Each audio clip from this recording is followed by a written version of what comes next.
Sesawi Kur Yesu Channel yang renungan harian, inspirasi kehidupan, dan portal media iman Kristiani. Damai sejahtera beserta kita. Semoga sahabat-sahabatku yang dikasihi oleh Kristus, sobat kaum muda, dan saudara-saudaraku dimanapun Anda berada, sahabatku, selalu beroleh rahmat sukacita, berkat yang melimpah, perlindungan dari Tuhan, dan rahmat kesejahteraan sahabatku yang terkasih di dalam Kristus. Sahabatku dimanapun Anda berada, sobat kaum muda dan saudara-saudaraku, pada kesempatan ini pada hari Selasa, pekan biasa ke-14 ini, sahabatku, kita mau dengarkan firman Tuhan, kita mau belajar, merefleksikan bersama dari Injil Matius, sahabatku, bab 9 ayat 32 sampai dengan 38. Maka sahabatku yang terkasih, mari kita satukan hati dan pikiran kita siapkan hati dan pikiran kita, supaya dengan kesungguhan, hikmat, sukacita, kita boleh dan mau terima firman Tuhan, sahabatku. Tuhan beserta kita, sekarang dan selama-lamanya. Inilah Injil suci menurut Matius. Dimuliakanlah Tuhan. Pada suatu hari, dibawalah kepada Yesus seorang bisu yang kerasukan setan. Dan setelah setan itu diusir, dapatlah orang bisu itu berkata-kata. Maka heranlah orang banyak, katanya, yang demikian belum pernah dilihat orang di Israel. Tetapi orang Farisi berkata, dengan kuasa penghulu setan, ia mengusir setan. Demikianlah Yesus berkeliling ke semua kota dan desa. Ia mengajar dalam rumah-rumah ibadat dan memberitakan Injil kerajaan sorga, serta melenyapkan segala penyakit dan kelemahan.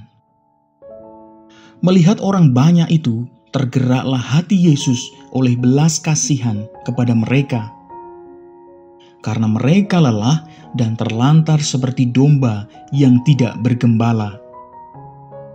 Maka katanya kepada murid-muridnya, tuaian memang banyak, tetapi pekerja sedikit.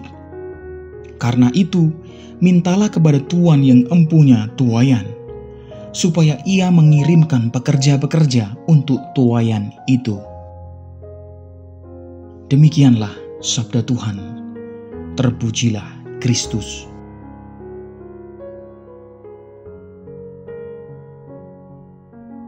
Sahabatku yang terkasih dimanapun Anda berada, sobat kaum muda dan saudara-saudaraku, refleksi pada kesempatan ini, sahabatku, perihal jabatan dan wewenang selalu bersifat sosial.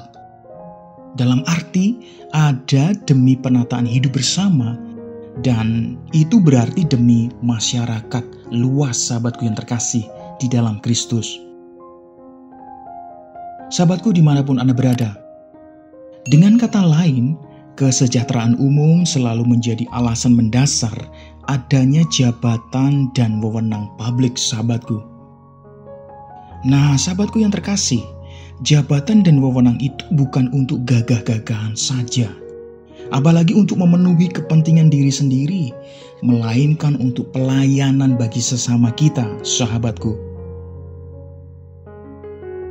Sahabatku yang terkasih, kalau kita melihat dalam firman Tuhan pada kesempatan ini, orang-orang Farisi yang hanya melihat jabatan dan wewenang dari sudut pandang prestis saja, selalu iri melihat kuasa Yesus menyembuhkan orang sakit dan mengusir setan, sahabatku. Tak kayal demikian, mereka selalu mempersoalkan kuasa Yesus dan bahkan menuduh Yesus melakukan itu semua dengan kuasa setan, sahabatku. Padahal, sahabatku yang terkasih, kita tahu betul Yesus melakukan itu semua oleh belas kasihan kepada orang banyak, karena mereka lelah dan terlantar seperti domba yang tidak bergembala, sahabatku yang terkasih. Sahabatku dimanapun Anda berada, bagi Yesus, wewenang dan kuasa yang diterimanya ialah semata-mata demi banyak umat, sahabatku. Sahabatku dimanapun Anda berada, sobat kaum muda, mari kita lihat kembali kisah Nabi Hosea, sahabatku. Lewat Hosea, Allah mengecam bangsa Israel, sahabatku. Sebab bangsa Israel yang telah dipercaya dan diperlakukan layaknya seorang istri, itu ternyata memberontak melawan Allah, sahabatku. Israel, perlu diketahui sahabatku, Israel mengangkat seorang raja bagi mereka tanpa persetujuan Allah. Sahabatku yang terkasih dimanapun Anda berada, sobat kalau muda, penyalahgunaan kepercayaan dan wewenang muncul dari rasa tak puas diri dan tidak tahu diri, sahabatku. Nah, sahabatku, orang sering lupa bahwa dengan menyelewengkan wewenang, kuasa, dan kepercayaan yang telah diberikan, ia sedang menabur angin dan akan menuai puting beliung, sahabatku. Sahabatku yang terkasih, sikap angkuh dan khianat akan membawa petaka, sahabatku. Nah, ini menjadi garis penting bagi kita. Sikap angkuh dan khianat akan membawa petaka. Watak kuasa dan jabatan adalah belas kasih, bukan arogansi. Amin. Kemuliaan kepada Bapa dan Putra dan Roh Kudus, seperti pada permulaan, sekarang, selalu, dan sepanjang segala abad. Terpujilah nama Yesus, Maria, dan Santo Yosef, untuk sekarang dan selama-lamanya. Amin.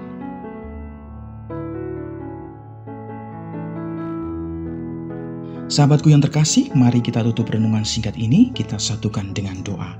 Marilah berdoa. Dalam nama Bapa dan Putra dan Roh Kudus. Amin. Ya Allah, jadikanlah kami orang-orang yang dapat dipercaya dan diandalkan, serta selalu tahu diri dan tahu bersyukur. Semoga kami dapat menggunakan kuasa dan jabatan yang kami miliki untuk kebaikan banyak orang dan demi kemuliaan nama-Mu, Tuhan. Pakailah hidup kami menjadi sarana firman-Mu yang hidup, dan hidup kami semakin menjadi berkat bagi banyak orang. Biarlah yang terjadi dalam hidup kami, ya Tuhan, terjadi seturut kehendak-Mu. Amin. Kemuliaan kepada Bapa dan Putra dan Roh Kudus, seperti pada permulaan, sekarang, selalu, dan sepanjang segala abad.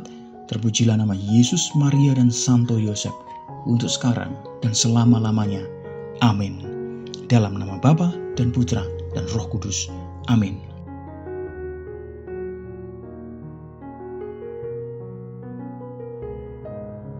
Sahabatku yang terkasih, terima kasih banyak sahabatku. Kita sudah bersama-sama mendengarkan firman Tuhan, belajar bersama, merefleksikan bersama, sahabatku. Mari sahabatku, dengan apa yang kita miliki, jabatan dan wewenang yang telah diberikan kepada kita untuk menjadi sarana berkat bagi banyak orang. Sebarkan video ini supaya banyak orang semakin terima berkat dan terima rahmat sukacita. Banyak orang dipulihkan, banyak orang disembuhkan, sahabatku. Hidup kita penuh berkat, hidup kita penuh sukacita, hidup kita penuh kesejahteraan, hidup kita penuh perlindungan. Yang gelap diberikan terang, yang buntu diberikan jalan. Sampai jumpa di renungan harian episode selanjutnya. See you later. Bye-bye. Berkah dalam.